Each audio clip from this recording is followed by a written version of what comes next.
काफ़ी पेशेंट ऐसे हैं जो हेयर फॉल से की जर्नी को लेकर सीधा फिर हेयर ट्रांसप्लांट पे आते हैं। अगर हेयर रूट प्रेजेंट है एंड एज भी उतनी नहीं है तो I think it should be a combination of a lot of things. लेकिन जो लोग ट्रांसप्लांट भी कराते हैं दैट इज नेवर इनफ। अगर वो हेयर ट्रांसप्लांट में ये सब नहीं करा रहे हैं, सीधा हेयर ट्रांसप्लांट करा रहे हैं, तो उसके बाद भी हेयर जा सकते हैं। हेयर फॉल के बहुत सारे कॉजेज होते हैं।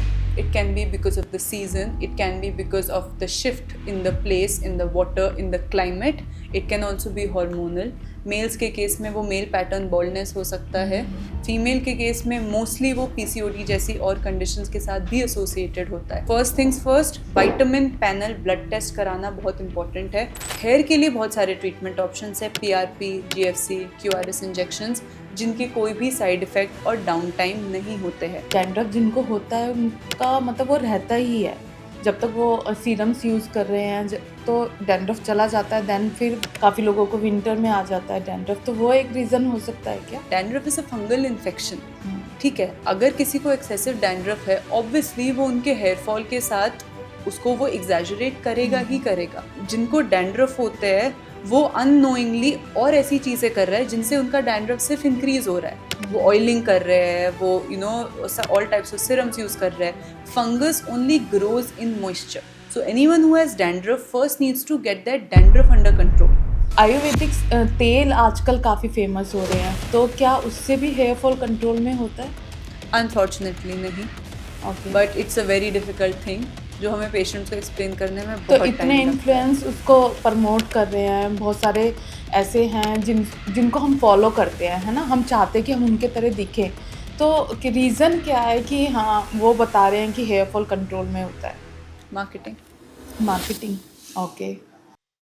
आज हम हेयर के बारे में बात करने जा रहे हैं। सबसे पहला क्वेश्चन जो वुमेन और मैन दोनों के लिए है कि हेयर फॉल को कैसे कंट्रोल में किया जाए?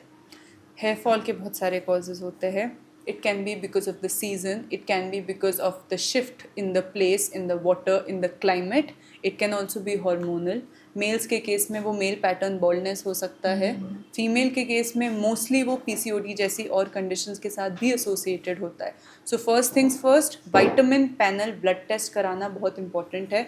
और फीमेल्स में you need to see the cycle of your period as well.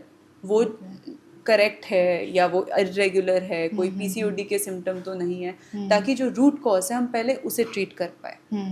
फिर जो हेयर फॉल के लिए ट्रीटमेंट्स है, फर्स्टली हेयर सप्लीमेंट स्टार्ट करना चाहिए इमीडिएटली। किसी चीज़ की डेफिशिएंसी है तो वो स्टार्ट करनी चाहिए इमीडिएटली।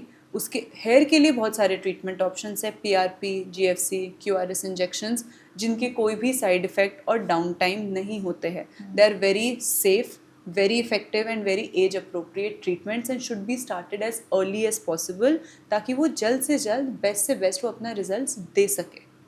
ओके। तो एक रीज़न ये भी हो सकता है हेयर फॉल का कि डैंड्रफ जो एक पार्ट है, क्योंकि डैंड्रफ जिनको होता है उनका मतलब वो रहता ही है जब तक वो सीरम्स यूज़ कर रहे हैं, तो डैंड्रफ चला जाता है। देन फिर वो विंटर में काफ़ी लोगों को विंटर में आ जाता है डैंड्रफ, तो वो एक रीज़न हो सकता है क्या? सी people need to understand dandruff is a fungal infection। ठीक है, अगर किसी को एक्सेसिव डैंड्रफ है ऑब्वियसली वो उनके हेयर फॉल के साथ उसको वो एग्जैजरेट करेगा ही करेगा। बट द प्रॉब्लम इज जिनको डैंड्रफ होते हैं वो अननोइंगली और ऐसी चीज़ें कर रहे हैं जिनसे उनका डैंड्रफ सिर्फ इंक्रीज हो रहा है। वो ऑयलिंग कर रहे हैं, वो all types of serums use कर रहे हैं। Fungus only grows in moisture, तो येस डैंड्रफ से हेयर फॉल इंक्रीज होता है। So anyone who has dandruff first needs to get that dandruff under control, ताकि हेयर फॉल फिर बाय डिफॉल्ट कम हो। पर उनको हैबिट हो जाती है डैंड्रफ के साथ रहने की, तो उनको सबसे पहला यही होता है कि मेरा हेयर फॉल कंट्रोल में करो। इस चीज़ में there is a very good line I read somewhere, just because something is common does not make it right।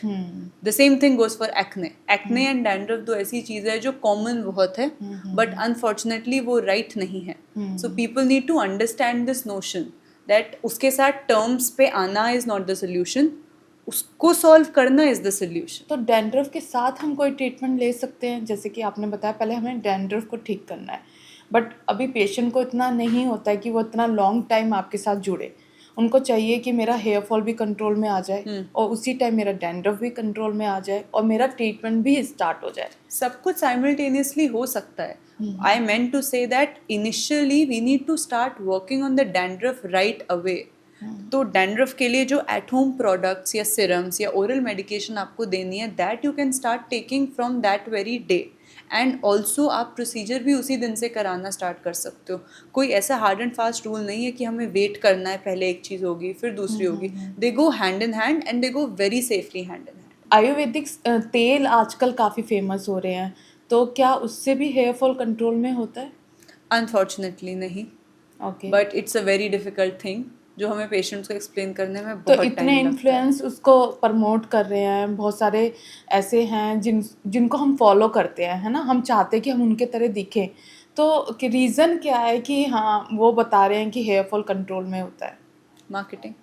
Marketing.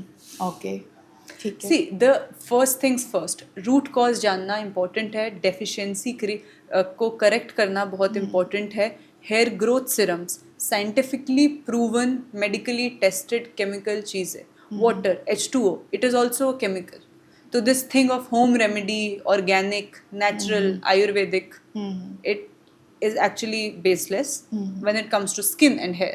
तो आपको क्या लगता है कि हमें इंजेक्टेबल में एकदम मूव हो जाना चाहिए, मतलब अगर वो चीज़ें नहीं हो रही है, क्योंकि आजकल तो PRP, GFC इन सब पे भी लोग मूव ऑन हो रहे हैं, तो आप एकदम, काफ़ी पेशेंट को ये भी है कि इंजेक्टेबल है और काफ़ी इजीली करा भी रहे हैं, तो थोड़ा आप इसके बारे में Because वो बहुत it is not an invasive procedure at all. There is absolutely zero risk. There is absolutely zero downtime. And pain level भी कोई इतना खास है नहीं। फर्स्ट जब सिटिंग होती है पेशेंट को mild some sort of sensation पर होती है, मैंने सुना ये है कि वो भी लॉन्ग टाइम चलता है, ऐसा नहीं है कि उसको भी सिटिंग्स में हमने करा लिया उसके बाद आपको लगता है कि हेयर आने शुरू हो गए, बट मैंने जो सुना है और मैंने जो पढ़ा है वो यही है कि उसको भी लंबे टाइम तक आपको कराना पड़ता है। हेयर की एक अपनी साइकिल होती है, तो हेयर की कोई भी ट्रीटमेंट ऐसे काम नहीं करेगा कि आप उसको कराओ एंड थोड़े टाइम बाद, 1 महीने बाद, 2 महीने बाद आपको उसमें फ़र्क दिखेगा। हेयर की रूट होगी, पहले वो ग्रो होगी, फिर उसका स्ट्रैंड ग्रो होगा, पहले वो स्ट्रैंड थिन ग्रो होगा, फिर वो स्ट्रैंड थिक होगा, फिर वो बालों में थोड़ी सी वॉल्यूम क्रिएट करेगा। ऑल्सो एक सेकेंड फैक्ट ये भी है, जैसे जैसे एज बढ़ रही है वैसे वैसे जो हार्मोनल हेयर लॉस हो रहा है, that can't be controlled. All we can do from our side is जितने बाल है उतने बाल वी कैन ट्राई कि उतने रहे और थोड़े थोड़े न्यू आते रहे कि वॉल्यूम क्रिएट करते रहे। तो विद टाइम ट्रीटमेंट्स की नीड भी इसीलिए पड़ती है क्योंकि और hair because of hormonal loss any which ways होते ही जा रहे हैं and they are not in anyone's hand. Okay, ठीक है। मुझे थोड़ा आप हेयर ट्रांसप्लांट, क्योंकि काफ़ी पेशेंट ऐसे हैं जो हेयर फॉल से की जर्नी को लेकर सीधा फिर हेयर ट्रांसप्लांट में आते हैं, बीच में जो भी ये ट्रीटमेंट है, सीरम्स है या और इंजेक्टेबल है या PRP है, उसमें ना जाकर सीधा फिर वो हेयर ट्रांसप्लांट कराते हैं, तो क्या वो सक्सेसफुल है उन लोगों के लिए? See hair transplant has a very very basic thumb rule. अगर आपकी स्कैल्प पे कहीं भी हेयर की रूट प्रेजेंट नहीं है तो वहाँ पे कोई PRP, QRS, GFC कोई treatment will not work, because hair की रूट ही प्रेजेंट नहीं है तो वो क्या स्टिमुलेट करके न्यू हेयर वहाँ पे आएगा। There hair transplant is the only option. But अगर हेयर रूट प्रेजेंट है एंड एज भी उतनी नहीं है तो I think it should be a combination of a lot of things including first a hair supplement, second a growth serum, thirdly dandruff है तो उसको लिए कंट्रोल करने का शैम्पू, एंड फोर्थ ये जो PRP, GFC ये जो ट्रीटमेंट्स है ये। लेकिन जो लोग ट्रांसप्लांट भी कराते हैं that is never enough. Transplant के साथ भी PRP, GFC supporting treatment is always required and that also has to be maintained, it is not life long. अगर वो हेयर ट्रांसप्लांट में ये सब नहीं करा रहे हैं, सीधा हेयर ट्रांसप्लांट करा रहे हैं, तो उसके बाद भी हेयर जा सकते हैं? जा सकता है टाइम के साथ। You have to maintain it again with serums, with treatments, तो वो मेंटेन करना ही पड़ता है। तो आपका कहने का मतलब ये है कि अगर हम GFC कराते हैं या PRP कराते हैं या फिर हेयर ट्रांसप्लांट कराते हैं, उसके बाद भी हमें डॉक्टर के सुपरविज़न में रहना ही पड़ेगा। Yes. उनसे कनेक्शन बनाकर ही Yes. रहना। ओके, ठीक है, thank you doctor. So you guys always stay connected with us and we'll be more than happy to help you.